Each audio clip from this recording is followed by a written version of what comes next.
Hello friends, and welcome to Escaping the Mouse with your host, me, Breck Roll. Alright, it's been about 2 weeks since I've done a video on this train set. You may recall in the last video that I had received a power supply that was going to allow me to control the switch tracks so that I could remotely switch those tracks without having to reach across the table and manually switch them.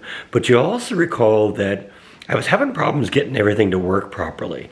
And honestly, sometimes with these things, I just got to stop and think about it for a little while, let the juices kind of flow and see if I can figure it out. Well, it turns out it's been, like I said, about 2 weeks since that happened. And I was doing a live stream today, and somebody asked about how we were going with the switch tracks. And I said, well, I haven't figured it out yet, but I decided to grab one of the little switchers and bring it over to the camera and talk about the issue. And we actually talked about it on the live stream for about 5 minutes. And at that point I showed the switch and flipped the switch over and looked at some of the tracings, and I kind of started maybe getting a little better idea how this thing worked. Now these are two of the switches. I've got one right side up and one upside down just so you can kind of see. But basically, I started looking at the traces on this because the key to making this whole thing work is understanding how this thing works. Now, after talking about it a little bit on camera on the live stream today, I started it kind of got the juices flowing a little bit, and my mind started wandering a little bit, and I started thinking, okay, well, if I was going to design this thing, how would I make it happen? And this is what I discovered. Now, for illustration purposes, I actually put one of the switches on the scanner so that I could actually get a high-resolution scan of the circuitry itself, looking at the traces. Now, I apologize, this is a little blurry. The scanner works best when the document that you're scanning is sitting flat on the glass, and unfortunately, this little part of the circuit board here is recessed inside the frame a little bit. So I apologize that it's a little blurry, but this will give you a better idea of what's going on here.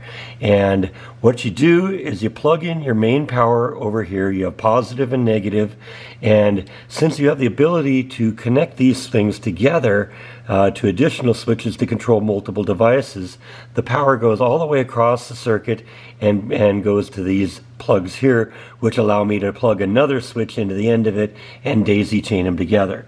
Now, when I was looking at that, I realized, okay, we have the positive going in here through this trace all the way to the other side. So that's clearly what's going on. But it also taps off here in the middle to the center post on the top. And so I figured, okay, so that's what's going on. The power goes through the circuit, but also goes into the center post on the top of the switch. And that goes off to the switch track itself. Then I started looking at the negative circuit, and once again, you get the negative coming into the circuit here, going all the way through to the other side, so that the negative can also be on the other side and connect up to additional switches. Then we had these traces here in the middle that go up to the side posts on either side of the switch going over to the switch track. And I started thinking, okay, so let's put a multimeter on this and see if I can verify that everything's hooked up. And so I traced from the input to the output, verified I had continuity there, and I also had continuity to this center post up here. I then went to the negative post to the input and connected to the negative post on the output and verified I had continuity over there. Now, at this point, I had to figure out, okay, so now we got to get the power up to the side posts on here, and we have these two traces here in the middle going up towards that to the side posts. And I know that there's a little momentary switch on there, and it seemed to me that when I flipped the switch in one direction and then pressed the momentary button, that it would make contact with this trace, which would go over to this post. And then when I flipped the switch in the other direction and pushed the button, it would make contact through this post to this post.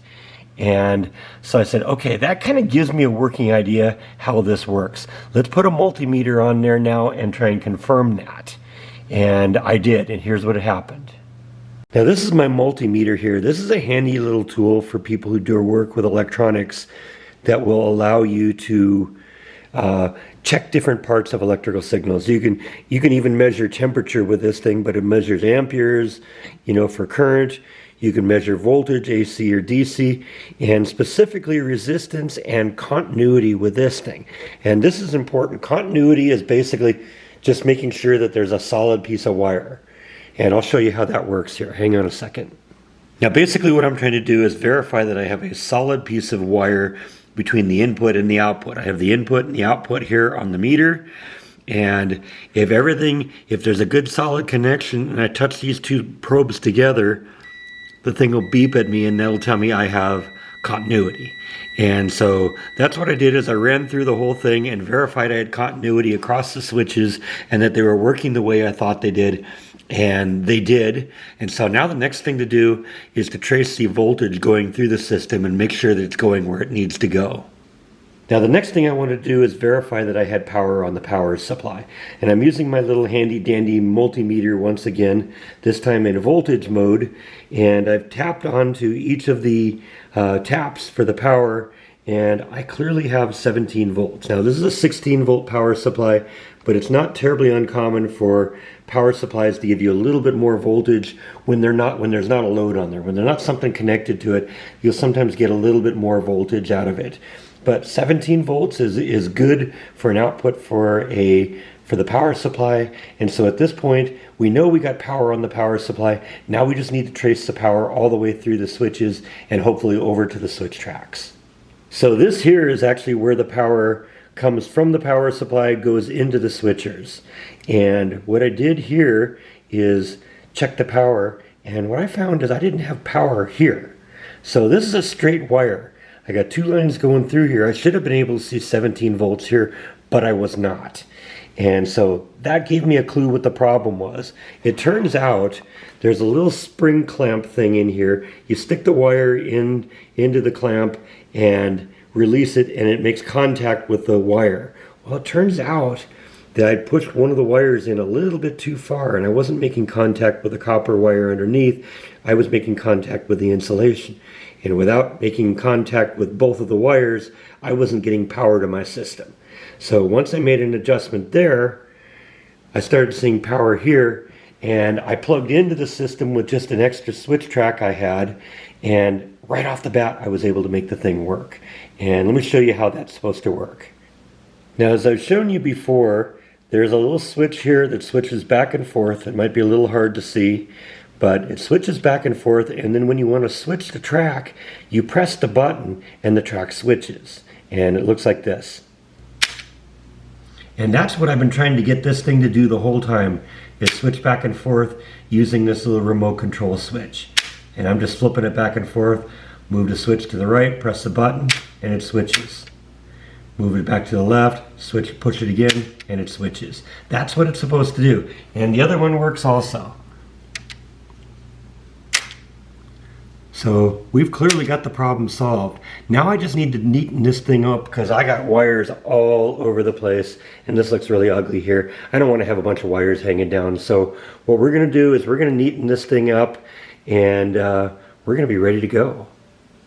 Now, as I've been troubleshooting this thing, I've actually just had the power supply plugged into this power strip that I have sitting on the table that powers, my oil or my wax heater and stuff like that. But ultimately, I want to have this thing plugged into the same power strip that's powering the whole rest of the train system. So now that I got the whole thing apparently working, I want to get this connected underneath the table, plugged into the same power backbone that's controlling the rest of the system.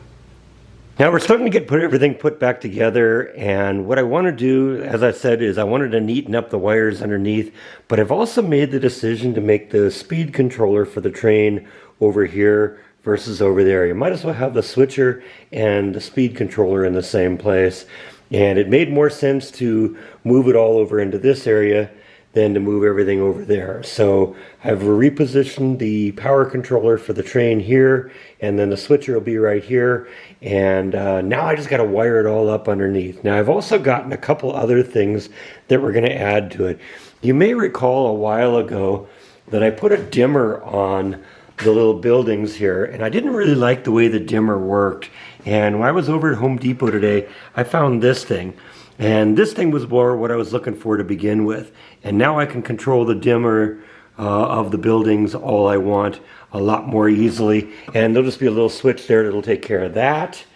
And I've also put an automatic switch, a little radio controlled thing here that will turn the whole system on and off. Until now, there's been like a little power strip on the underside of this thing that I always had to reach under and get, and the power switch was on the far end, and so it was kind of an inconvenient thing. Now all I have to do to turn the whole system on is press this little remote control. And so that's really cool, and I'm glad I've got that. It's going to neaten the thing up a little bit. Now I just got to reroute all the wires and get everything going where I want it to go. Now at this point, what I'm trying to do is get the wiring all neatened up underneath so it isn't dangling down all the time, because it doesn't look good if you're looking at the table, if you see a bunch of wires hanging down. So what I've got is these nice little clips here that basically they just got a little adhesive tape to stick to the underside, and then they use a cable tie to tie everything up and just kind of get everything kind of neat under there so that when you walk by it, you know, it looks neat. It looks like it's kind of in a finished way. And I've got the little power supply here. I'm going to put another cable tie across that to hold that in place. And I think at the end, this is going to look really nice. All right, a significant amount of time has gone by now. I got the wires all nice and strapped underneath there so there's no wires hanging out. And we got this thing now completed here. It's working really, really well.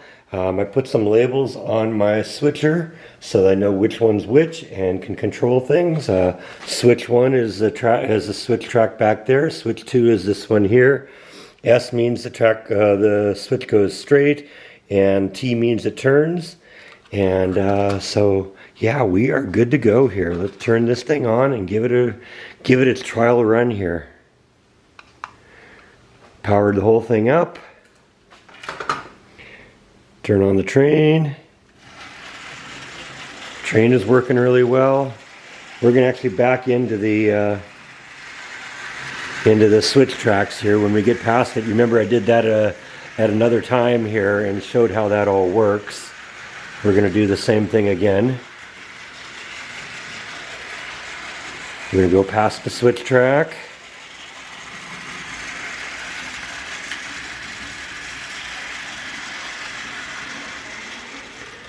Stop it. We're going to switch over to the other track, switch the track itself, and now we're going to back the train into the spot, and it should go into the switch track now, which is doing what it's supposed to do.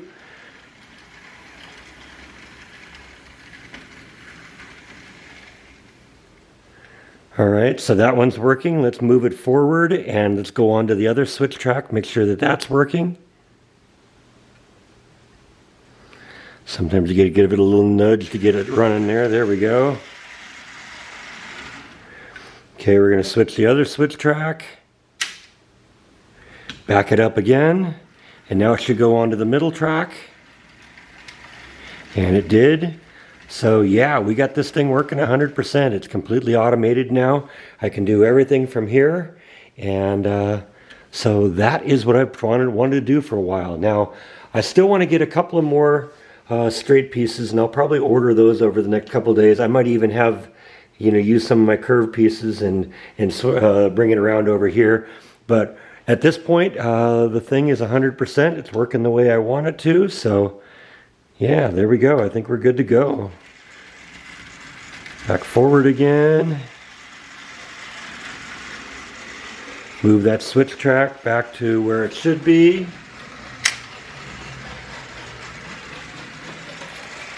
And we got our little train system working now just right.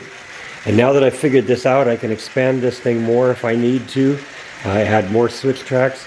This power supply that's powering this thing is supposedly capable of supporting up to 6 devices. So I only have 2 of them on there. And the truth is I could probably support more devices if I wanted to, because it's 6 devices being used consecutively. If I'm only switching one track at a time, then that's not going to be as much of an issue. So there we go. I'm really happy how this turned out. It took a while, but we got it working the way we want it to now, and we're good to go. So I think that's all that I have for today.